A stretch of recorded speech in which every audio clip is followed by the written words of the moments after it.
Isang masarap at madaling recipe na naman ang gagawin natin ngayon. Tara, magluto tayo ng instant noodles omelette with cheese. Gumamit nga lang pala ako dito ng mee goreng at 3 pirasong itlog. Basagin lang natin yan.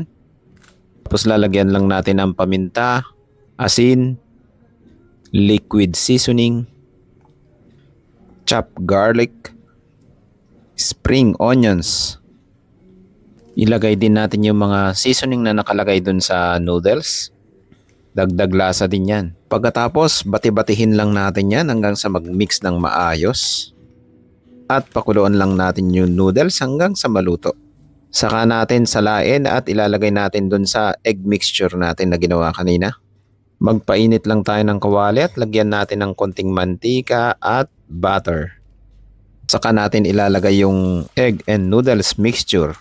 Saka natin i-flat lang natin yan sa kawali at maglalagay lang tayo ng cheese. Kahit anong cheese na trip nyo, pwede yan. Saka natin i-fold yung omelette natin. Make sure lang na gumamit kayo ng non-stick pan dito para hindi dumikit sa ilalim. Medyo gas-gas na kasi yung non-stick pan ko kaya medyo kumapit yung niluluto kong noodles. Nadiskartehan ko naman kaya naging ganyan ang itsura. Make sure lang na maluto nyo yung hanggang gitna kasi medyo makapal tong omelette na nagawa ko. Kapag ganito na ang itsura, lutong-luto na yan. Tapos plating tayo.